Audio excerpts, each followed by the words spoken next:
All right, so our next speaker is Karen O'Brien. She is a senior principal data scientist and AI ML practice lead with Modern Technology Solutions. Thank you, Karen. All right, good afternoon. My name is Karen O'Brien. I'm with Modern Technology Solutions, Inc. That's a real recent transition for me. I spent 20 years in civil service as an Army civilian, most of that time as an ORSA, and 17 years of that time in test and evaluation, Army test and evaluation.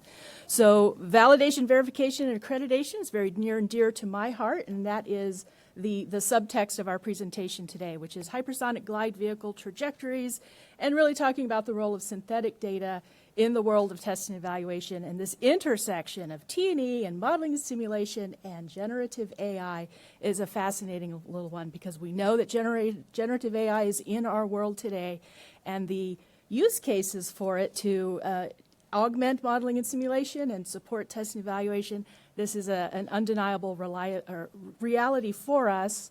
So the question is, how can we do that in a rigorous way? How can we apply the principles of verification, validation, and accreditation to this? And so my topic is really about acceptability criteria. How can we get there from here?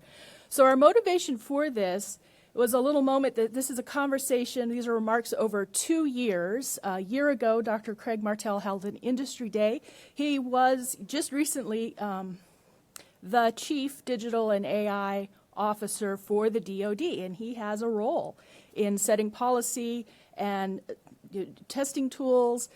And so he had this industry engagement, and he said some provocative things, and people in the room who wanted to sell generative AI to the government started squirming a little bit, because he said most of the time synthetic data doesn't work.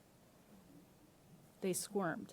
And then he went on to say synthetic data only works under the tightest conditions. There must be an empirical basis to synthetic data.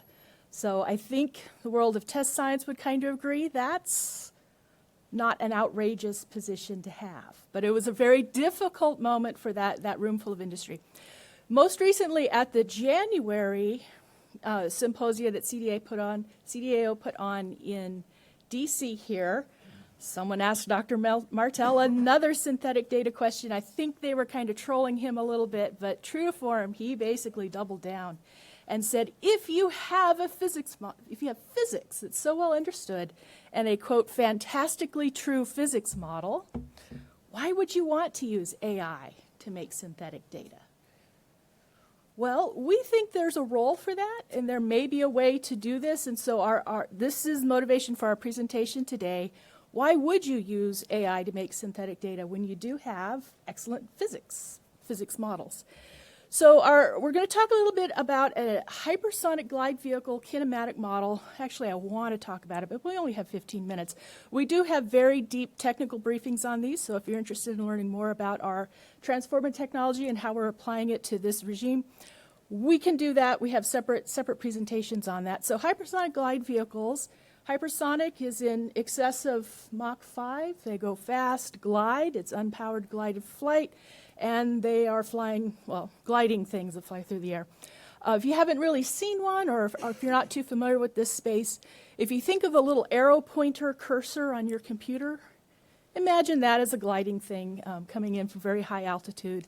It has various material properties, various geometries and angles.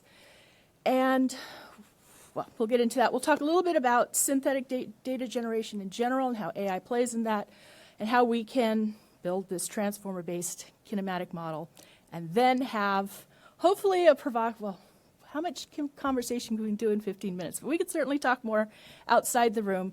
Hopefully a provocative question about what can we say acceptability-wise about using AI? What are AI-generated synthetic data? Okay, a couple true things. Missile defense is a very difficult mission to test.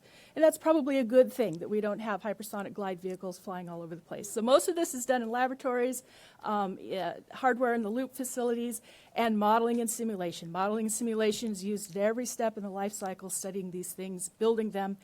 And that modeling and simulation flows into testing and evaluation. So we have very good, high-resolution accredited models. But if we're going to feed them with something other than physics, we need to ask, is that injected data valid and useful for our T&E purposes. We also, I think, can agree that the commercially popular generative AI tools that exist are just notoriously, hilariously low quality. This is what DALL-E thought a hypersonic glide vehicle might look like. It doesn't look like that. It has more in common with your computer cursor than that.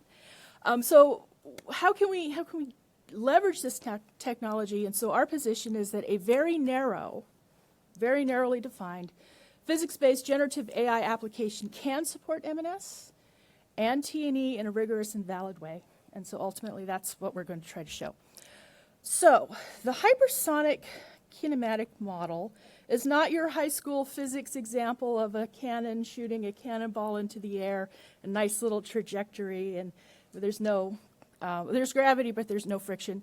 So this is a fairly complex domain of motion, and these equations, this particular model has been fairly well established since the 1950s. We know this physics, and we have an empirical foundation, empirical basis for this.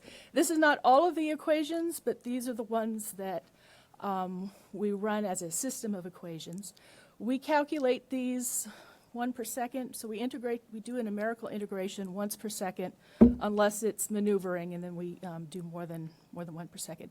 So if you're thinking of modeling a simulation approach to big scenario, you can see the degree of variability these trajectories have. These are not cannonballs flying through the air, just like in high school physics.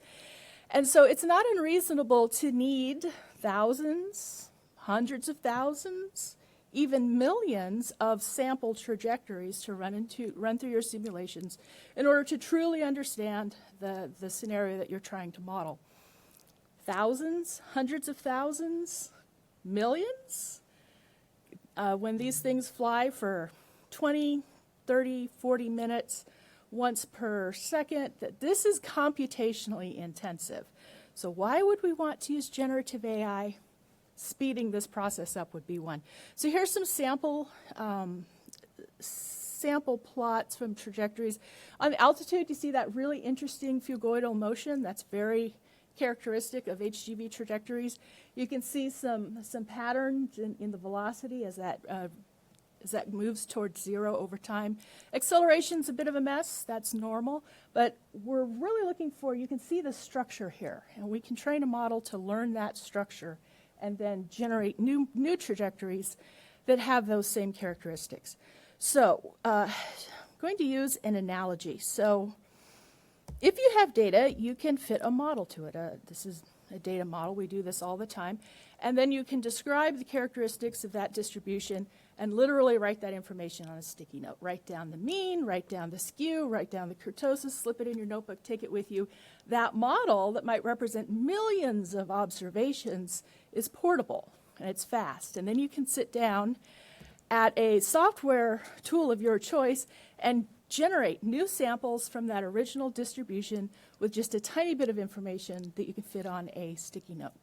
By analogy, we can do a more complex data structure, not just a column, but an entire set or a table of tables, table of vectors, and encode that in what we call a conditional variational autoencoder with attention, CVAA.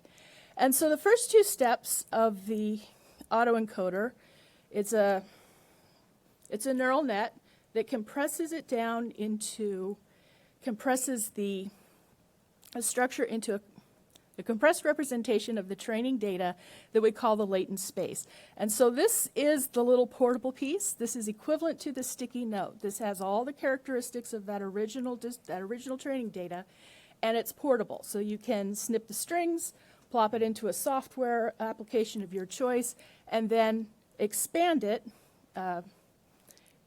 generate new samples that are like the originals. So that decoder process runs really fast. We have transported the latent space representation and the decoder technology, taken it out of like a big compute environment, and it will run on the equivalent of a government laptop. So this compressed thing is fast, and it generates really good results really, really quickly. That's the technology we're doing. We have hours of information on this, but we're not doing that here. So the standard process for modeling and simulation in the missile defense in the missile defense regime right now is we start with physics. We integrate those equations in a physics-based model. We generate piles of trajectories. Every possible start point, end point. We have a round Earth, we have an elliptical Earth, we do not have a flat Earth, but sometimes it's rotating, sometimes it's not. You pick a start point, end point, different like trajectories, and you solve those equations. There's a lot of Monte Carlo games you can play with all those different parameters. So when I say we have petabytes of trajectories on disk from historical studies and a persistent question of how can we reuse all that, well, this is really motivating our desire to do something other than run new trajectories and put them on disk. So we have millions of those that we can pull into training. We train our CVA model, and then we can generate new trajectories. So we just kind of slide that up into the process. We leverage the historical data. We can generate new ones. But is that valid? Is that a good thing to put into our M&S studies and generate insights? So here's what we're doing for your consideration. At this point, after we have generated those trajectories, we need to check them. The traditional process, once you have run your physics model, you have your trajectories, you do check them. You apply some filters that are based on physics. This is derived from conservation of energy. That's a big one. Sometimes these generative models will have models that increase their energy budget over time, and we know that's not how physics works. Sometimes there'll be discontinuities in the time sequence, so you can do simple logic checks looking at how things change over time, velocity over time. You can look at smoothness of the trajectory, and those original equations, from them you can derive a lot of really important ratios that have to be consistent over time. Lift, drag, velocity. There's a very important relationship there. If you go too slow, you're not going to have the lift. You're not going to be flying, so that's not a valid trajectory. There's also thresholds that are imposed by physical constraints. So depending on the material properties of your flyer, it will have an ablation temperature. So velocities that are too fast, exceed that threshold, your flyer will fall apart and not work anymore. So less than 1% we have found fail these logic tests. But if I can generate 1 million of these in a couple hours on an afternoon, whereas the historic method would take weeks, perhaps months, some of the threat generation process, some of those studies take years, like in excess of a year. But if we can do that in an afternoon, get faster running things, that actually speeds up our process. And then we can do some validation work. We can look at features in those plots and ask, in terms of a population, how similar is this population to the original? And then we can also check the downstream modeling simulation results to see if they're at all sensitive to the differences in the source of this data. Okay, so here's some examples of it comes out. Now you can see that this one over here on the left, that one seems to be not like the others. So that's an example of one that might not pass through the filters, and we would chuck that out, but that's okay. It's really fast to make millions more. Okay, so acceptability criteria. This is where you might want to throw some rotten tomatoes at me. But in the spirit of what Dr. Martell was talking about, there's got to be a way to say what's good, what's not. So we're going to propose that the narrowness of your generative use case is really important here. We are modeling a single kinematic model in a single aerodynamic profile with a single set of material properties. Just that one thing. We are not also asking this model to draw pictures of cat astronauts on Mars in the style of Vincent van Gogh. That's fun stuff. This is serious stuff. And in the missile defense domain, we have to be exactly right, out to 7, 8, 9, 10 decibels in order to shoot things out of the sky. So a very narrow model, I think, should be our first pass in terms of acceptability criteria. The second is phenomenology, what Dr. Martell was talking about. There's got to be a strong empirical foundation that's well understood, and then have a set of statistical confirmation to go back and say, is the generated output convincingly like the original? And depending on what you're trying to model, those specific tests will vary. But we do see a role for things like a principal component analysis, sensitivity studies, but ultimately we need to be able to show that it's compellingly like the original. So I think that's 15 minutes. Any questions or rotten tomatoes? Any questions for our speaker?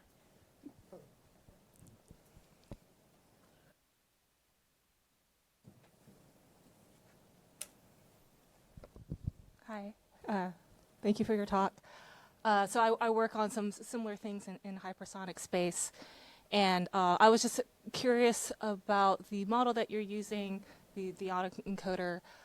So one of the techniques that we're using for our work is physics-informed neural networks and deep operator networks that allow you to encode some of the physical constraints into the neural network. And additionally, like neural operators would allow you to take multiple phenomenologies and make a parametrically kind of variant model so that you could actually have different types of kinematic models. Are those types of things that you have looked at applying to Yes. your And autoencoder? that's a very important thing, because why guess about gravity when you can just tell it what gravity is? And so there's a very a growing school of thought of physics-informed AI. Don't let it guess that it thinks it understands gravity. Tell it what it is. So our approach reduces the need for that because it is so narrow. So we're not trying to make a model of all possible flying things, all possible kinematic models that it could use, or all possible material properties. So this is so narrow that though it kind of resolves some of those challenges, but they're legitimate, especially if you have multiple modes that you're trying to do. Just tell it what physics, or just give it some hints on the physics, because otherwise it'll guess, and it might not guess right. Yeah, I would imagine for the type of model that you have, if you didn't have like a DeepONet or an operator model, that you would have to retrain it for any new initial conditions or boundary conditions or general changes to your geometry. So Yes, that's what would makes it narrow. Make it That makes it much narrow. harder to use for like optimization studies, or to test various different cases of, like, if you had some test data where it's coming from multiple different scenarios, well, now I have to train a model for each of those scenarios. Well, this is data that's input to a model that does that kind of study. So we want really high quality data for just this one thing so we can do a study of it compared to other things. So there are downstream models for this specific use case.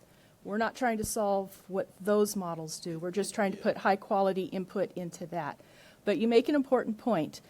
But the more diverse you're trying to model, the more intractable this validation and verification problem becomes. So we see a role for having a library of narrow models that you could potentially pick from, rather than one model that does it all.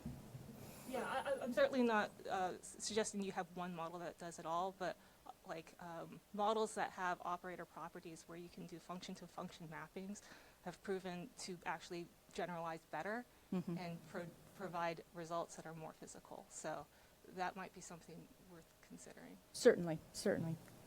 It feels like it really depends on where you are in the acquisition life cycle, especially in the digital engineering world. So yours would be used far right of acquisition when you know exactly what that thing is. That's correct. And We're hers would be currently used left. working S&T, but as we want to transition things over into acquisition where T&E becomes a factor and VV&A becomes a factor, we'd love to be able to reuse that and show that this is a valid source of data to use in models that have been previously accredited. So that's why we're kind of prompting this conversation about VV&A for this as a data source. And we're finding that a narrow model is much easier to validate than a big general one. I appreciate your comments. Thank you. Any other questions for our speaker? One more. This will be the last question.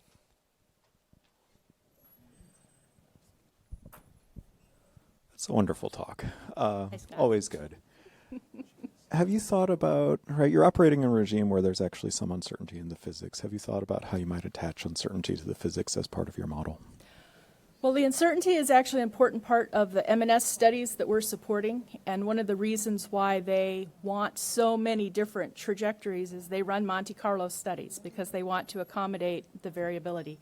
So There is no one and only one exact trajectory these things could fly given point A to point B. There's a lot of variability that happens.